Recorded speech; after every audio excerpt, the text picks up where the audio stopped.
Welcome to Strain on the Game, the podcast that reveals what it really takes to keep elite footballers performing at the highest level. I'm Stephen Warnock, former Premier League player, joined by physical performance expert Adrian Lamb. From training ground truths to the financial impact of fitness, we discuss the often overlooked challenges behind the beautiful game.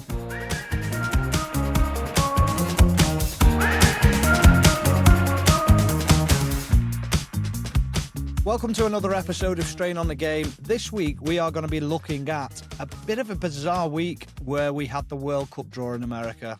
I don't really know what to say about it, Lammy. Well, we're both stunned, aren't we? We're both still stunned. I'm going into therapy to get over it. I'm not sure. It was, it's the draw is essentially supposed to be picking balls out of a pot, but it seems to have turned into the Oscars. Honestly, I'm watching it thinking, like, are you having a laugh here? Like, it can't be that hard. But even the Champions League do it now. They make this big song and dance about it, and it's a big hoo-ha about, like you say, pulling balls out of a pot. Just get on with it. Just get on with it, And I think, all right, I get it. It's meant to be a global celebration of football, but there wasn't actually that much football talked about, was there? I mean, no. It came on at 9 o'clock in the morning, my time. So I settled in with a cup of coffee, and my wife said to me, you needn't watch the first hour because the teams won't get drawn it won't be that bad, surely. But, I thought it set off it had a strong start. We had Nessun Dorma, which is good. Correct. And then there was a brilliant video montage of classic World Cup highlights, and this is what it's all about for me: is the history and the heritage of the World Cup. We've got your usual things. You've got Pelé scoring his goal when he was 17, and Maradona and Gordon Banks making his save, and all of these classic moments and quotes from Tardelli and Rossi and all of these people. Brilliant, and that's and then it took a bit of a bizarre turn, didn't it? Heidi Klum and Kevin Hart came on, and then it was downhill from there, really, wasn't it? I know. They just got carried away with it, didn't they? Tried to make it into a comedy sketch and tried to make it entertainment like Americans do. I mean, just keep it stripped back, keep it simple. Like you say, show a montage, amazing World Cup moments, maybe talk a little bit for what impact it's going to have in America and how it might grow the game in America. Yeah. Right, let's get on with the draw. Yeah. We don't need any funny things. We don't need people trying to think that they can act and when they can't act. And Scripted banter. Scripted banter was awkward, wasn't it? Jesus Christ. I mean, the guy, Danny Ramirez, who I've actually come across him a couple of times. He is going to be in a football film. Okay. Or, as it's known in LA, a soccer movie. He's going to be in a soccer movie. So he comes down to, and he uses the facility that, the same pitch that I use to train some of the players that I train. And he gets involved with his trainer. He's preparing for this starring role in, I think I don't know much about it, but it's a film that he's in. Sir David Beckham. Just correct myself. Correct title. Yes, Sir David Beckham is involved in backing it somehow. But I mean, football films, and he's actually I've said hello to him a couple of times. I don't know him, but he's a very nice guy. Oh, really nice. Are you going to pull him up if you see him about how shit he was on the World Cup draw? Oh, without question, yeah. I mean, I can't wait to see him. I can't wait to see him. Brilliant. I've never been so keen to see somebody since Graham Paul booked somebody 3 times in a World Cup game. I thought, I can't wait until he referees us this year. Yeah. What did you? I was going to say, what did you make of the man of the people? The man of the people, Rio. Yeah. Wow. Well, I hope he's not going to move into an acting career or a comedy career. It was. I don't know what you think. I thought it was painful to watch. It reminded me of an awkward wedding where the best man is making a speech that he thinks is hilarious, but everybody else thinks is terrible. Couldn't agree more. And it felt awkward. It was cringeworthy. It was massively And forced, wasn't it? forced. It was bizarre. It was bizarre. And then it became chaotic because when the actual draw, when we got round to actually finding out who was playing who, which was why we were all there in the first place, you know, Rio was trying to explain what was going on. He didn't seem to know what was No. going on at the same time. I certainly didn't know what was going on. And then, within that, then we've got the strange spectre of Infantino. It's like hovering over it all. Don't get me started on him. If we think about it being a wedding, I mean, he's the embarrassing uncle, isn't he? He's the embarrassing uncle of the bride who, Yeah. when that was, he comes out and he says, "Hello, I can't hear you," and straight away I was thinking, "Oh God, not this." Have we got anybody from the USA in the house? Yeah, it's in Washington, mate. There'll be one or two, I should think. Absolutely. Say USA, and I was thinking, this is just not. He does appear to really enjoy being the FIFA president, doesn't he, Infantino? Oh, he absolutely laps it up. He makes the most of it, doesn't he? I mean, he is not giving that up without a fight. No, He is. I mean, even like the Peace Prize and Mr. President and all this, it's like, mate, get a grip of yourself. Yeah, just desperate to be friends with him.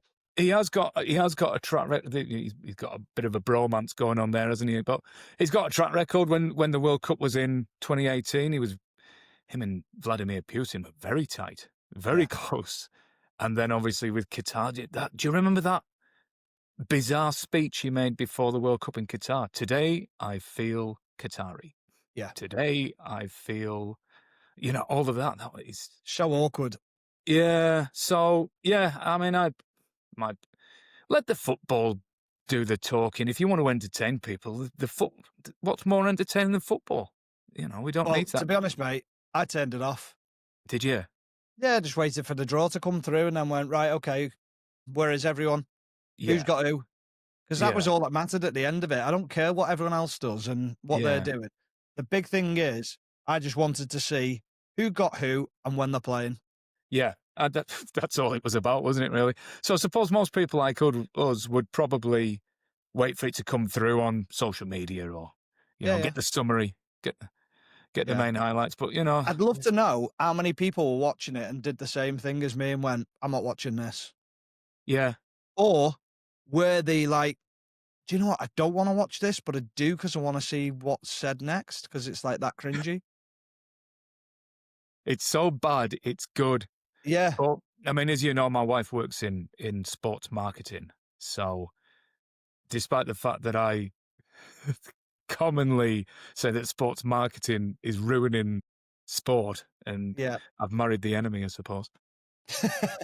It's more evidence, isn't it? The commercialization of the game, the increasing commercialization. It's intentionally dragged out to boost ratings. So the ratings I haven't seen, but would be interesting. Advertising revenue would be interesting. Correct. Yeah. And all of these things. But yeah, it was, let's be honest, it was awful, wasn't it? Yeah. Well, let's get into it anyway. I don't know which way you want to do this, whether you want to do the format and everything, or actually, do you want to talk about the halftime show first? Well, while we're on the subject of the game's gone, we might as well get it all out of the way. Get the horrible stuff out of the way. What? Oh, I couldn't believe it. Yeah. I was like, do you know when you think, I know it's going to happen, but I'm thinking, is it really? Are they going to announce that today? And then they announced it, and I was like, oh my God. Yeah. Who's in it? We don't know. I don't think it's been decided yet, has it? I think it's just up for grabs. Whoever fancies it gets to go. The Danny Ramirez and Rio Ferdinand comedy double act with any luck. Yeah. I mean, the thing is, it's like, what does that do to the game? Well, it's not going to last 15 minutes, is it? And it's, FIFA rules state that halftime can be no longer than 15 minutes. So they're breaking their own rules. There's no shot. It's, it's a Super Bowl thing, isn't it?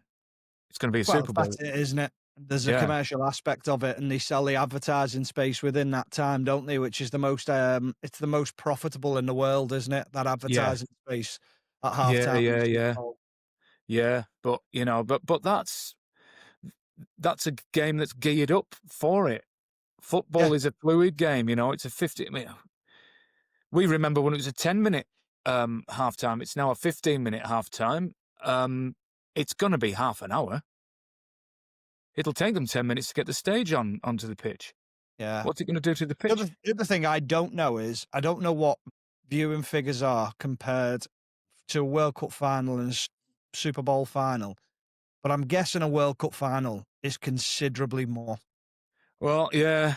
I mean, I haven't got facts and figures at my fingertips. The Super Bowl is almost entirely condensed to the United States, isn't it? That's what I mean. People will watch it in England, but it's on in the middle of the night, so it's difficult to watch it. The Yeah, advertising revenue for the Super Bowl is phenomenal, yeah, astronomical figures that you're talking about. And those, having now lived in the States for a while, you do see those commercials and those adverts being trailed in the weeks leading up to it, so you get little tasters, and it's that is part of the event. The halftime show is part of the Super Bowl event. It's not part of the World Cup final. It no, is now. And the other thing, so yeah, bad thing.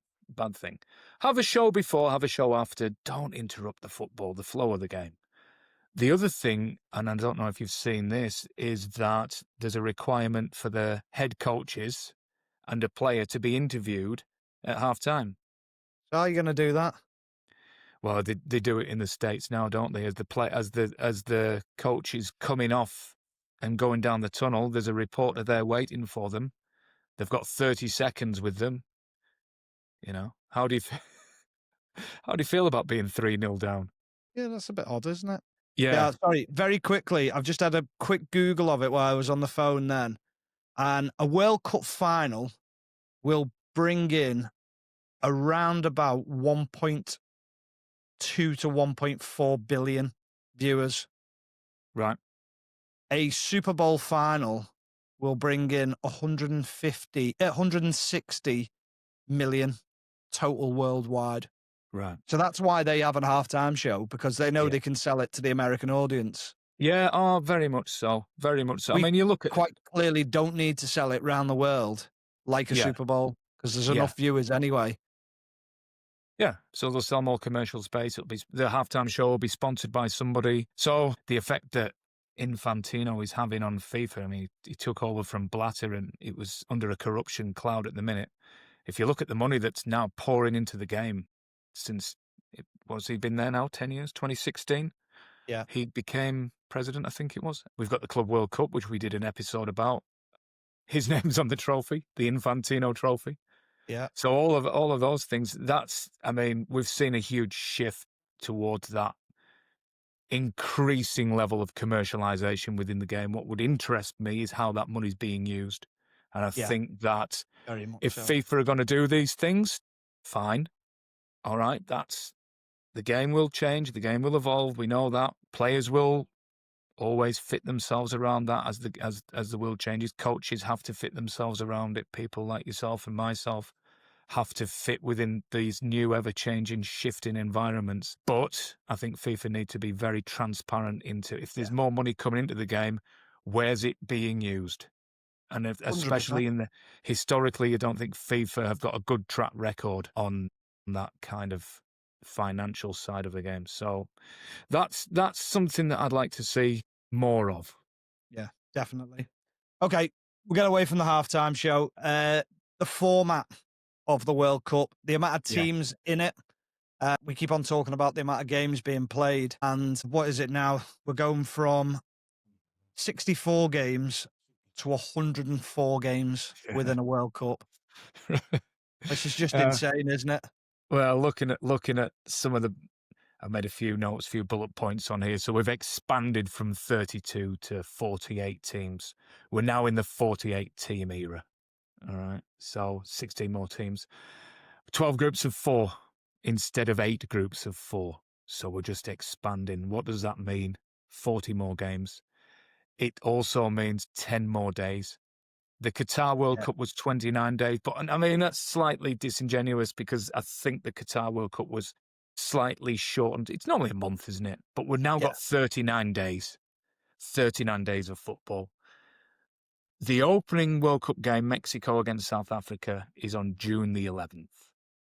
The final Premier League, I'm aware that there are other leagues in the world, and we do, I do acknowledge that, but we are Premier League guys here, aren't we? So we talk mainly in reference to the Premier League, mainly because there's more international players playing in the Premier League than any others. So there's 3 players from Mexico and 1 player from South Africa in the most recent squads playing the Premier League. The Premier League end date is May the 24th. The opening World Cup is June the 11th, 18 days, plus 2 friendlies probably in between I was that. going to say that's the concern, isn't it? Is that, 18 days, but that's 18 days to probably whittle down your squad as well. Yeah. Because I'm guessing that there'll be a training camp. Yeah. Maybe with 18 days, you're probably thinking a week's training camp, and then it'll be, right, this is my final squad now. Yeah. So there's going to be games within that period. Do you know what? I actually think it could even be more than that, It could be 2 weeks. Yeah. Because you want to get your 2 games in and see who's fit, who's not, make your decision after the 18 days. So people could actually be getting told a few days before they travel, or while they're out in America, right, it's time to go home, you're done, which is just incredible. How did it work when you were in the England World Cup squad in terms of the end of the season? When did you get told that you were getting called up, and then you went to that training camp in Austria, didn't you? Just describe that sort of process in terms of a timeline. Yeah, so we finished the last game. We actually played I was playing for Villa at the time. We played Blackburn, and then we had 6 days off. So I flew away straight away after the last game, spent a week away. Squad got announced while we were away on holiday. I think the squad got announced on the Monday or the Tuesday, which was basically a 28-man squad, provisional squad, and then they had to whittle it down and get the numbers down. And then we had a 2-week training camp then. We played 2 matches. We played Japan, and I can't remember who the other game was off the top of my head. And I didn't play in either of the games, so I thought, well, that was pointless. I've just done 2 weeks here without playing. I'm definitely not going to the World Cup. We all went home, and there was a 3-day gap in between, and we just got told you'll get told the day before you travel if you're in the squad or not. And we got told a time that we get a phone call. And literally on the dot, I got a phone call. From then, Fabio Capello's, I think he was almost like his manager, if that sounds right. He was like a director of football that they had at the time. And he called me and just said, and when I heard it was him, I thought, oh, that's me not on the squad. And he just said, yeah, you're in. And it was like, you'll get a phone call in 10 minutes about all your travel, what you can take, what you need, what etc. Like, see you tomorrow. Brilliant. That was it. Bizarre. I don't know how it works now. And did you travel the next day? Yeah. Yeah. Wow. Literally home for a couple of days to see family. Obviously, if you didn't make the squad, you were home for good. But it was like a 2-week training camp in Austria, back home, 3 days, and then it was straight away, you're back away. And then in South Africa, how long before the first game? Well, we'd done our practice games when we were in Austria, so they were our warm-up games. When we got to South Africa, I want to say about 4 days, 4 or 5 days. So not a huge acclimatization. No, the good thing about South Africa is you haven't got a time difference. Yeah. Time zone's the same, so very much you're flying in. Weather wasn't ridiculous. It was cool because of the time of year. Acclimatization wasn't too bad. It was just getting used to your surroundings, the hotels, the training pitch and things like that. Yeah, so that feels like a sensible sort of preparation time period going into a major tournament. I think I've seen that England are looking at having an acclimatization camp potentially in Miami. Yeah, 2-week period in Miami. That's what they're looking at. To kind of acclimatize to the weather, which we're going to talk about that probably fairly extensively when we get into the England sort of structure of the group and how that's going to affect that and structures and policies that they'll put in place to mitigate those effects. But One of the things we've talked about in terms of the Premier League, but the Champions League final is on May the. Yeah. Do we expect that there will be players playing in the Champions League final, whoever gets there, that will then go on to play in the World Cup 12 days later? I 100%. suspect yes. Yeah. So if you're an international manager, you're kind of keeping your fingers crossed that your players are not going to be progressing significantly into the Champions League, are you? Yeah, the only thing is there's an element of a fitness point of view towards the end of the tournament. But at the start of it, if you win the Champions League, then players are coming high in confidence. However, if you lose the Champions League, so do you think of last year's final result, was it 5-0? Paris Yeah, Saint-Germain against Inter Milan? yeah, You imagine the bulk of them Italian players turning up to a squad after just being hammered 5-0. yeah. Not a good place to be. And It you're is having not. to then pick them up. At least when you finish a Champions League over the summer, I know there was international games, but they're not as important as a World Cup. There's time to pick yourself up a little bit, isn't there? Well, Yeah, going 12 days after to then represent your country at a World Cup is a lot more difficult. yeah. Letting the dust settle and Yeah. then sort of allowing that time to get over whatever's happened, even if you've wanted the euphoria of that, and then bring yourself back down to a grounded level to Yeah. perform But nationally. then you do feel a little bit invincible, don't you? Yeah, yeah. I mean, you can Like, speak to bring on that more. anyone. We'll have it. We're not bothered. Yeah, That's how we feel. I know it's a different team and a different group of players, but yeah. individually, you'd feel like you can just take on anyone. But then the challenge is blending those personality. We've talked before about when you were in the international game and how you sort of integrated within. I remember you told a story about how Phil Neville really was integral in bringing you Yeah, into yeah. that and making you feel welcome. If you've got players who've had successful seasons, players who've had unsuccessful seasons, and you've got a very shortened period of preparation time, potentially 18 days, potentially 12 days, Yeah, that's it's not not a lot much, of is time it? to create. So the work that goes on between now and the start of the World Cup It's huge. has got to be crucial, hasn't it? Yeah, definitely. You know, Got to be. the team Yeah, the team building stuff. And then I suppose we should mention England's first game is on June the 17th. So yeah, that gives them a longer runway into the start of the World Cup, doesn't it? It gives them more preparation time, but the payoff for that is that when the games do start, they're in a much more congested sort of fixture period, aren't they? Where the yeah, games are coming thick and fast, and the recovery between games is less. yeah. So I don't know. What do you think about that? Do you think that plays into? Do you think that's an advantage or a disadvantage?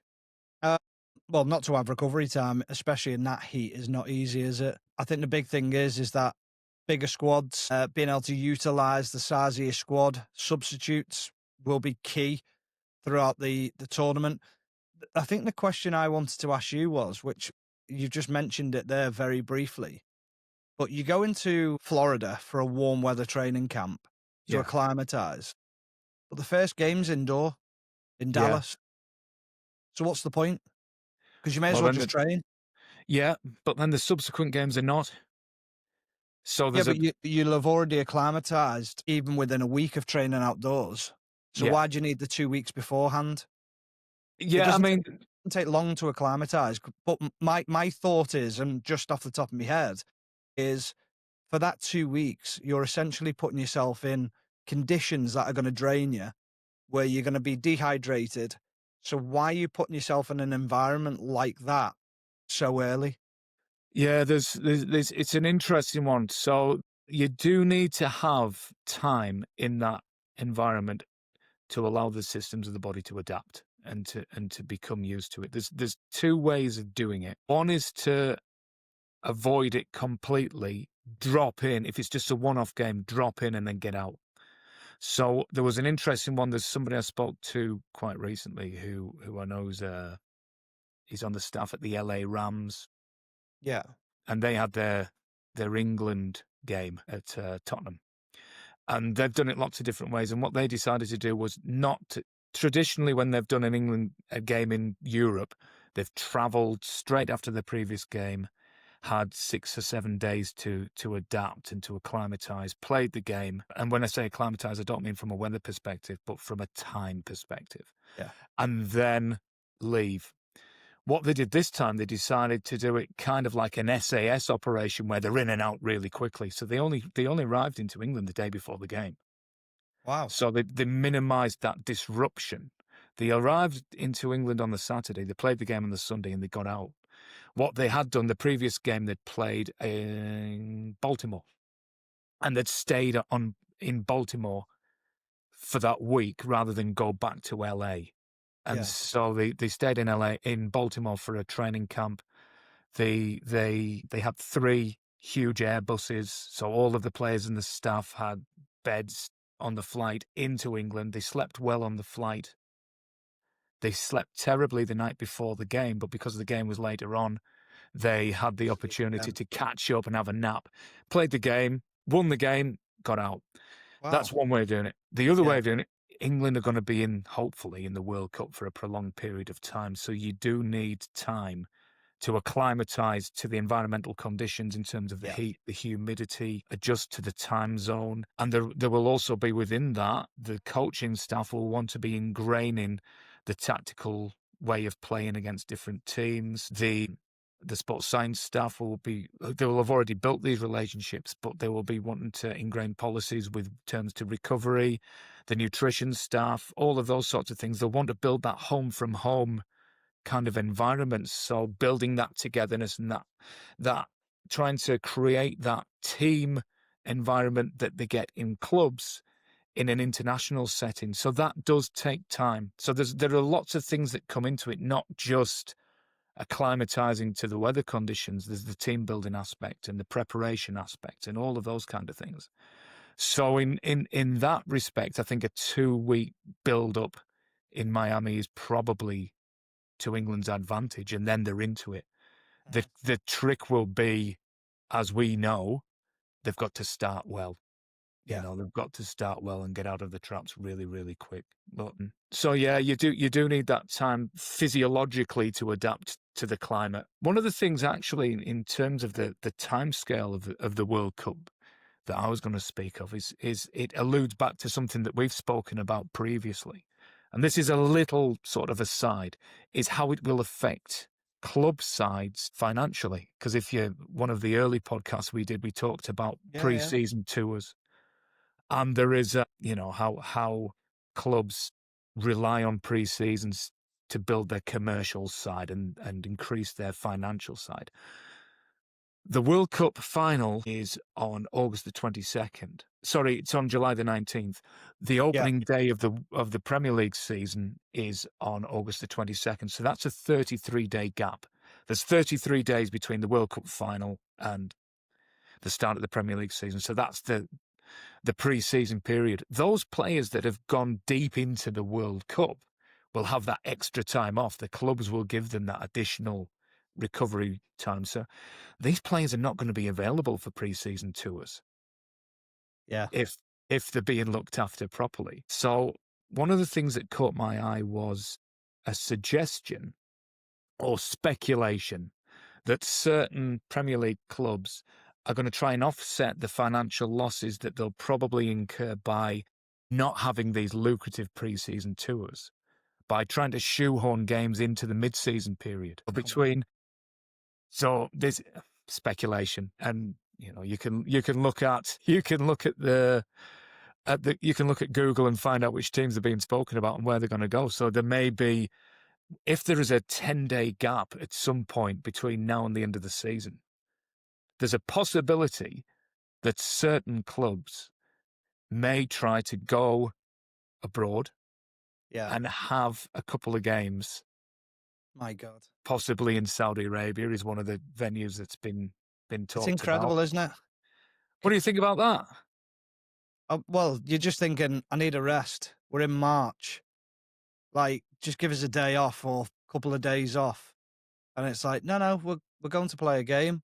And then you're thinking, what, so you want us to try and potentially get injured in a game that means nothing? Because you're either fatigued or some idiot's got a point to prove and goes through you, clatters you. Keep your Cheers. eye on that. Keep your eye on that. That'll Cheers. be interesting if that happens. I Well, mean, it'll be that interesting from the player's point of view because I don't know where would you stand on that from a commercial point of view? Do they own the rights to you to do that? Probably do within your contract, but yeah. I Well, mean, I mean, during the season. well, we've seen a number of clubs, Newcastle, Tottenham, Man United, have gone on tours at the end of the season, haven't they? Right at the end of the season, they've tacked on an extra week Yeah. to the season to go on these tours then. So I don't know. It's going to be an interesting one. So back to the World Cup. Back to the World Cup. What do you think is there's always a group of death, isn't there? Yeah. I had a look. I think the hardest group to call from my standpoint is Belgium, Egypt, Iran, and New Zealand. I think that for me is the hardest group to call. That's the one that I think. I don't know a lot about Iranian football, but I know they were fairly competitive. Egypt, Mo Salah. Yeah. Mo Salah. How's Mo Salah feeling at the moment, do we think? Oh, he's on a naughty step, isn't he? He's not a good. Yeah. He's absolute child, isn't he? Spat his dummy out big time. Do you know what? I can't believe what he's doing. It's like you've been binned off for 3 games because the team's been playing crap. Need to get results. He's not played well. Hasn't backed it up. And then you see what's gone on now. I mean, Yeah, what is so all that about? I think we should tell the listeners we're recording this on Sunday, December the 7th. So we're 2 days out after the World Cup draw and a Yeah. day after Liverpool drew with Leeds 3-3. So Salah's I've only seen the headlines, so I don't know what's been said. And so what has he said? Well, basically, he said that he's been thrown under the bus, or he feels like he's being thrown under the bus, and that his relationship with the manager was good last year, but now he doesn't have one with him. In his words, he said that basically he's earned his place in the team and doesn't have to prove himself to have that place like over the years. And you think, yeah, but you're 33. Like, more so than ever, it becomes harder the older you get because people within the media have already said now, oh, his legs are going. So you're always getting questioned.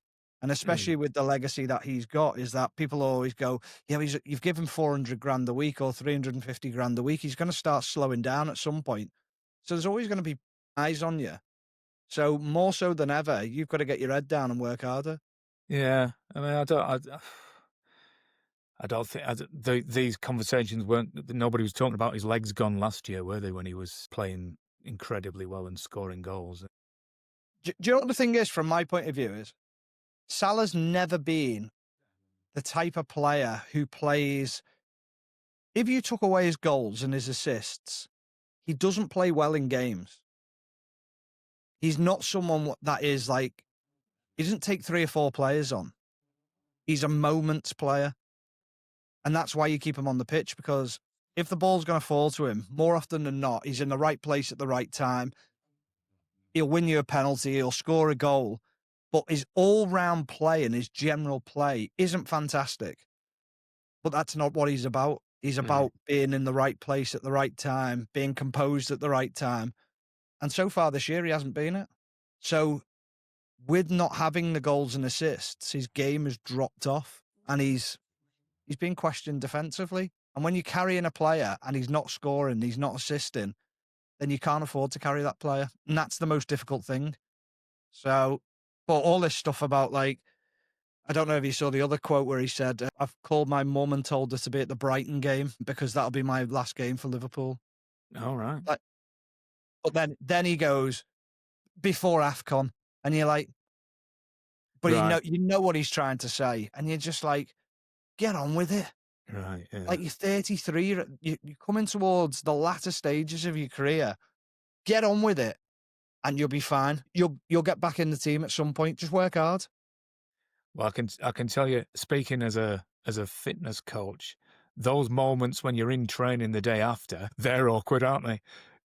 This is where you've got to bring out your diplomatic skills as much as possible, because friction between the head man and I the can imagine. highly influential player, you don't want to get caught in that crossfire, I can tell you. Get your crash helmets on. Right, let's get back to the groups. Do you want my group of death? Yeah, group of death. So, yeah, I think that one. What's your group of death? Have you got one? I've got France, oh yes, Senegal, yes, and then we've got the winner of playoff 2, and then we've got Norway. Mbappe and Haaland. Oh, I've got that as my best game in the group stage is France Norway. I've sort of penciled that in. That's the one that I'll be an interested observer. But yeah, I think there's some good games in there. I think there's some really good groups and things like that. I mean, even the Germany, Ivory Coast, Ecuador, and Curacao. I think you say it like that, Curacao. That's how Wayne Gretzky said it. So let's go with that. Yeah, which is basically it's the Dutch contingency, isn't it? It's a Dutch island, and they've got a lot of Dutch-based players, right? Which is quite dangerous. But I look at like Ivory Coast and Ecuador; they're not going to be any pushovers. So yeah, interesting group. The feeling in the States is that they've got a great draw. Really? They're really happy. They've got Australia, they've got Paraguay, and they've got the winner of a playoff between Turkey, Romania, Slovakia, and Kosovo. So Turkey and Romania have been traditionally European powerhouses in the past, haven't they? Yeah. It's funny how these things, and Australia have been a powerhouse previously. I think they've seen a decline after their golden generation, the Martin Vidukas and the Harry Kewells and the Brett Emertons, and those guys have sort of drifted away and nothing's Vinny really Grella. Oh, Vinny Grella, mate. The man who can his warm-up was 2 Marlboro Lights and touch the toes twice. He had the 2-guy warm-up. Yeah. What a guy. He was unbelievable. What a guy. I remember. Vinny, what's the difference between and the Premier League? What's the difference, mate? What's the difference? Mate, it's not the same game. I don't think it's the same sport. And Serie A, you got time on the ball. You can pop it, you can move, you get it back, you pop it off somewhere else. Here, you've got some centre forward like Matt Derbyshire chasing after you. You don't have time to breathe. Big Vinny. What a guy. He's a great guy, wasn't he? Yeah. Great guy. So, yeah. So, yeah, it's the feeling is, I mean, Pochettino got a fairly sluggish start as the US national team coach, and then he's coming into a run of form recently. They beat Paraguay. Yeah, they're doing okay, aren't they?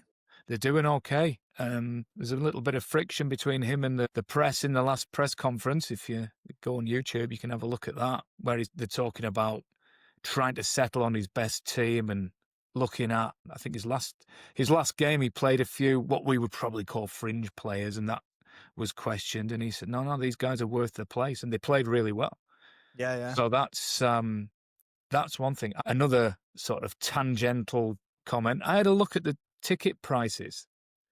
Well, the US are playing Australia in, I think it's in Seattle, but they're playing Paraguay in LA. So I thought I might have a little wander down. I might have a little wander down and have a look at that. I might get over to Inglewood, to the SoFi Stadium. All the stadiums are not allowed to be called by their proper names, by the way. Oh, really? For commercial reasons, yeah. So you can't call this. So Los Angeles, where the Rams and the Chargers play, is the SoFi Stadium. It's just the Los Angeles Stadium. Okay. Because the World Cup has sponsors, so you can't put them.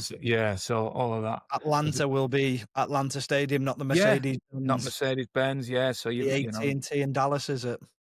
Yeah, that's the one. So it's just the Dallas Stadium. Or the Arlington Stadium, more geographically correct. Okay. So yeah, that's the prices of the tickets. I'm gonna have to sell a kidney if I want to go and watch USA against Paraguay. Go on. Well, the face value of the tickets is $60. It's somewhere between $60 and $100, which seems reasonable. But you have to join the FIFA portal, and you have to register and all of that. Not normal things. It's not like you just go down to the ticket office and queue for half an hour and they let you in. So they've had the first round of tickets which were released before we knew what the games were. So, you've got the venues, but you don't know who you're going to see. So some people rolled the dice. But there's people that I know that I've bought 10 tickets, I've bought 20 tickets. You get on the queue. It's kind of like the Taylor Swift and Oasis moments where you get to the end of the queue and you get kicked out and you're like, hell, this software's useless. But then a lot of them have popped up on resale sites, and one of the resale sites is FIFA's resale site. You're talking $1,500 for the cheapest ticket. What? $1,500 for the cheapest ticket. Now there's another round of face value tickets being released on the 11th of December. So that may have been by the time this podcast gets released. Maybe talking about. So that's the next round. So again, if you want to sit in front of your laptop and wait, you are 3,000 in the queue and all of that sort of stuff, and wait for 3 hours and see if that comes. The most expensive ticket I saw for the USA Paraguay game was $44,000. But you got your dinner. You got a meal. Oh, yeah. Oh, well, that's all right then. And that was for I think it was a 10th row. I think you got a VIP lounge, free parking. Parking's $135. What? Parking is $135 to park your car. Good luck with that. Bloody hell. So know what you're talking before about money with FIFA? This is extortionate, isn't it? Yeah. If you're going to make money off the Super Bowl, like halftime show, why don't you just put that towards the ticketing costs? Yeah. And make it an accessible World Cup that everyone can enjoy? I'd be interested to see. I mean, these are US sites. I'd be interested to see what the site in other countries. I saw a thing with England. If England are to go to the final and a fan was to go to every game, the cost of the tickets alone is something like $6,800. Right. And that's just for your match tickets. That's not your hotels. It's not anything else.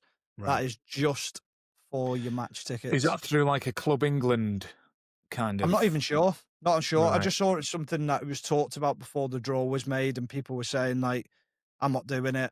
There's other guys who were saying, "Well, it's opportunities to travel around Canada, Mexico, and America. Never going to get to do it again. Let's do it." So yeah, I get it to a certain point, but that's a hell of a lot of money to go to 8 games of football. Yeah, I mean, it's for the fans, isn't it? And the opportunity to come and travel around. You've got, 16 cities? You've got 3 countries. Go to Canada, go to the States, go to Mexico. Brilliant. What a great trip that would be. Watch some of it. But if you're getting scalped $1,600 for a ticket, you're not going to. Oh, hell. Just go to the bar around the corner. All day long. City, go to the bar. Take in the atmosphere. Oh. So, yeah. So that's a story that will run and run. Well, I've got another story for you. Go on. Absolutely pissed me off so much, this. Really, really fucking does my head in. Ronaldo. Future guest of the show. Yeah. Not his fault. Nothing to do with him. It's Infantino. Yeah. How's he get his ban rescinded? Yeah. I mean, so you've got Otamendi, Moises Caicedo, and one other player who is Tarek Salman, who is a Qatari defensive midfielder. They are all suspended for the first, I think it's game or 2 games of the World Cup. Because they got sent off. Yeah. And rightly so. Yeah. So it's your own fault. Yeah. But why does Ronaldo get his rescinded? They've suspended it, haven't they? So if he does anything naughty between now and the World Cup, they'll reinstate it. They won't. Well, do the same with them. Reinstate it. Do the same with them. Yeah. I think absolute bollocks. It fucking does my head in. And then I seen someone over here talking about it the other day, and he was like, "Oh, it's what he's done for the game." What's he done? What's he done differently to any other footballer apart from be brilliant at football? He hasn't done anything else though. The game will different. The game will continue without him. Yeah. that football won't stop being played when he retires. You know what I mean? I'm in complete and utter agreement with you. I think it's a commercially driven decision. Massively. I think it's money again. The same reason that we spoke about when we did our Club World Cup, when LA Galaxy were the MLS champions, but Inter Miami were the MLS representatives in the Club World Cup because of Messi. He sells tickets. And that was, that's it. By the way, I think we should say congratulations to Sir David Beckham and his Inter Miami team who won the MLS Cup last night. They beat Vancouver Whitecaps. They should have won it with the players they've got. Do you know where they finished in the league? Who, Miami? Yeah. I'm putting you on the spot here because I don't expect you to know this, but they probably finished about fourth. Yeah, third. They finished third in their conference. Yeah, it was the actual conference was won by Philadelphia.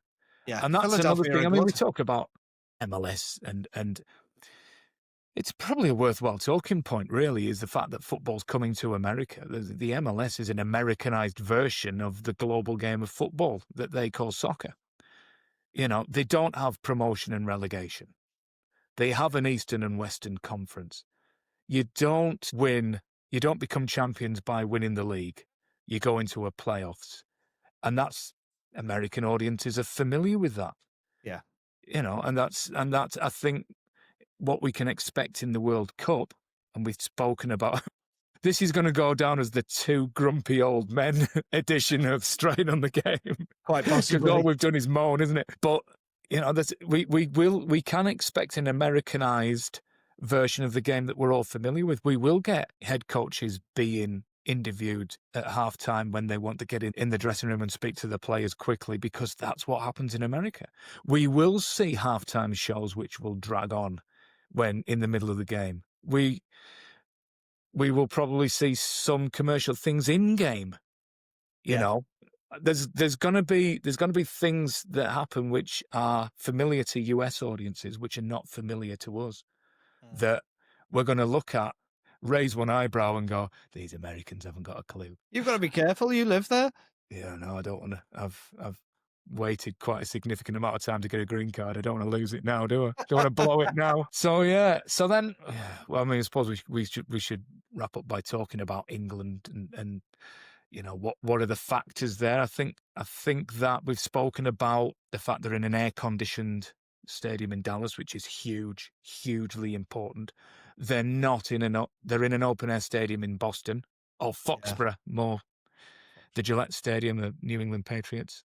Yeah. So what time's 4 o'clock kickoff, that one? 4 o'clock local time, which is still, during the 23rd. Still going to be hot in Boston, isn't it? Humidity, mate. And then again, New York. New Jersey, MetLife Stadium, against Panama. You'd hope that things were done and dusted for England by then, but... Well, that's a 5 o'clock game, isn't it? Which is still ridiculously hot at that time of the day. Yeah, so within that, they've got... So June 4-day turnaround, travel to... If they do finalise that training base in Kansas that they're speaking about, there's going to be travel. Our friends, Chris and Dave, will be putting the nutrition policies in place. So, that's heat and humidity. Humidity will definitely be a factor. Yeah. Definitely be a factor. I think an Eastern draw, as in the eastern side of the country, is better, favourable, especially if they're going to have that acclimatization camp in Miami. What comes after that, then they can probably deal with. It's not too big a shock to the system. If they do progress to the last 16, there's a potential that they're going to go to Mexico City, to the scene of the greatest robbery in international football. Hand of God. Let it go, Lammy, let it go. Interestingly, I saw the interview that Thomas Tuchel did with the BBC after the draw was made, and that was mentioned by, I think, Ian Dennis. I think it's a colleague of yours with BBC, isn't he? Well, I think it might have been John Murray if it was out there. John was out there doing the draw. Okay, right, okay. These people merge into one with me. And John Champion, all of these people. Yeah. I think he mentioned this, and Thomas Tuchel said, look, we're only focused on the Croatia game 1. We're focused on that. If you start thinking about the last 16, then the chances are you won't make it because you take your eye off the ball for the group stage. I don't necessarily believe that. I think certainly the analysts and the sports science people, they will be looking at scenario planning right now between now. 100%. It's not like the World Cup is next week. They've got 6 months to prepare. So I don't for one second think that if England top the group, the staff will turn around and think, oh, what do we do now? Yeah.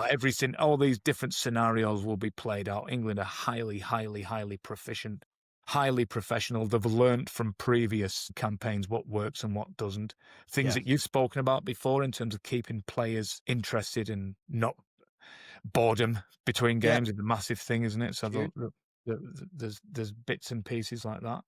Travel, we've spoken before about the importance of planning for travel and making sure that you're mitigating the negative effects of travel and working across different time zones, making sure that the hotels and the bedrooms and the sleep environment is conducive to a high performance state. All of these things are now going to be swinging into operation. They've got, I believe, until January the 9th to finalize the base preferences. And other countries are probably submitting for the same training camp. They'll have done all of the planning visits to see these different, and they'll say, that's the one we want. Yeah. The chances are some other countries might also have identified the same place. So there'll be submissions for it, and then they might not get what they want. So there needs to be a plan B. The logistics and the planning between now and the actual start is mind blowing. Well, that's what frustrates me about the March playoffs.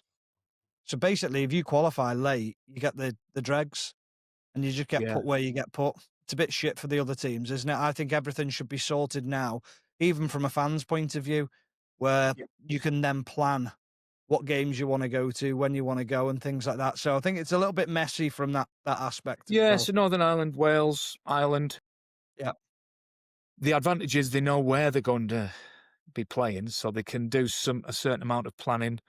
When March comes round and they know for certain whether or not they're going to be going there, then my expectation would be that everything is in place, and then they just need to push the first domino, and then everything swings into operation. Everything should be prepared for.